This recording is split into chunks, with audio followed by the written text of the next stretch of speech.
السلام عليكم ورحمة الله وبركاته، كل سنة وانتم طيبين. أنا مش كل فيديو هاطلع أقول لكم كل سنة وانتم طيبين يا جماعة، ما إحنا بقى في عيد بقى وفي رمضان وأيام جميلة بصراحة، وبنعمل بقى كحك والبسكوت والقريبة والحاجات دي كل بقى شوية أقول لكم كل سنة وانتم طيبين يا ولاد. عاملين إيه؟ يا رب تكونوا بخير. عملتوا بقى كحك العيد والّا لسه؟ قبل أي حاجة بقى نسمي الله ونصلي على الرسول، اللهم صل وسلم وبارك على سيدنا محمد وعلى آله وصحبه وسلم. هنعمل إيه دلوقتي؟ جه دور الكحك بقى. بصوا يا ولاد، أنا جبت دول أزيد من نص كيلو سمنة، أي نوع سمنة أنت عايزاه، أزيد من نص كيلو يعني حوالي 550 جرام من السمنة كده يعني. المهم بقى إيه، الكحك يا ولاد ما بيتحطّش عليه سُكّر كتير، هو بيتحط معلقتين سُكّر بس.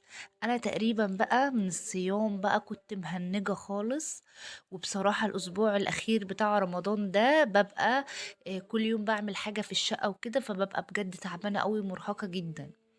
المهم أنا ما أعرفش إزاي أنا حطيت كوباية ونُص من السكر والله العظيم حطيت فعلًا كوباية ونُص من السكر على السمنة، وهو أساسًا ما اتحطش، فمعنى كده إن أنا أساسًا مش هينفع أحط سكر البودرة اللي إحنا عاملين الكحك أساسًا عشان نرش عليه سكر بودرة، أنتم فاهمين حاجة؟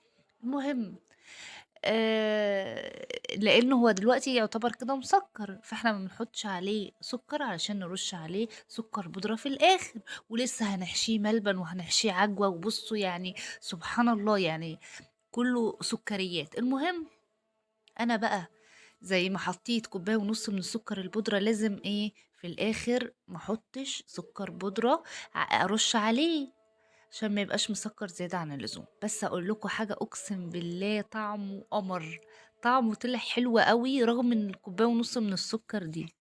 المهم بقى أنا عملت إيه، ضربت بالمضرب كويس أوي لحد ما بقى القوام كريمي كده السمنة والسكر، ونزلت عليهم بالدقيق تدريجي كده، وحطيت كيس من كيك شيف أو كيك أو baking powder اللي أنتم يعني المتاح عندكم يعني، بس كيك شيف بصراحة تحفة يا جماعة. المهم إيه، المهم بعد ما حطيت هو أنا باحط إيه، باحط معلقة نشا ومعلقة كبيرة أوي كده من اللبن البودرة، وحطيت بقى ذرة ملح، وفضلت بقى إيه أبِث العجينة. أنا مش عارفة أنا عاملة ليه كده، عاملة زي ما أكون باغني أغنية بتاعة أحمد حلمي، سكر حلوة الدنيا، مش عارفة ليه عاملة في رقبتي كده منزّلة البتاعة عالية على الحلة عالية عليَّ، فأنا مش عارفة سكر حلوة الدنيا إيه ده يا جماعة؟ المهم إيه، أنا عمّالة أبِث كده في العجينة، وولادي طبعًا رايحين جايين حواليّا، مش قادرة أقول لكم بقى الأسبوع ده أنا ما أعرفش هو في إيه، ماشيين ورايا ليه أنا مش عارفة. المهم دي بقى حتّة سمنة كنت أنا عايناها في الفريزر بصراحة، قُلت بقى أطلّعها ما فيش أغلى من كده والناس باطلّعها.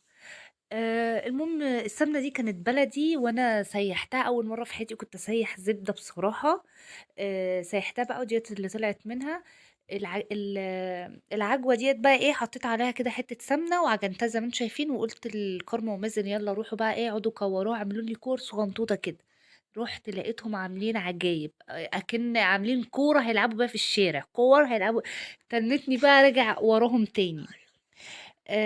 فبعدين أنا بدأت أعجن كده بقى بعد ما بسّيت العجينة كويس أوي والدقيق كلّه اتغلّف، الدقيق طبعًا طري كده لإن السمنة حلوة، يعني كيلو الدقيق عليه 550 جرام من السمنة، يعني لازم السمنة تبقى أزيد من نُص دقيق، يعني نُص دقيق أزيد شوية تزوّدي السمنة. كنت محمّصة بقى شوية سمسم كده حلوين كده، أول مرّة برضه أعمل الكحك بالسمسم، وفضلت بقى إيه أنزّل المَيّة، أنا حطيت مَيّة ما حطيتش لبن. بُصّوا شكلها قمر إزاي، كده ما شاء الله مضبوطة وحلوة أوي، بُصّوا قمر، قمر، قمر. الكحك ده أنا ما عملتوش بخميرة خالص، أنا عملته بbaking powder بس. وطبعًا بقى دخّلت الفرن 2 كده وبصّمته بالبصّامة ودخّلت 2 الفرن كده لإني باختبره الأول، وما شاء الله طلع تحفة زي ما أنتم شايفين، وعملنا بالعجوة وعملنا بالملبن، ومش هارُش عليه سُكّر بودرة يا ولاد زي ما أنا قُلت لكم. يا ريت بقى تجربوه بالطريقة دي، وسهل خالص والله العظيم، حاجات العيد دي سهلة جدا مفيهاش اي حاجة. يا ريت بقى لو عجبكم الفيديو تعملوا لايك وشير وسبسكرايب للقناة لو اول مرة تشوفي القناة، وفعلي زر الجرس عشان يوصلك كل جديد، وباي باي.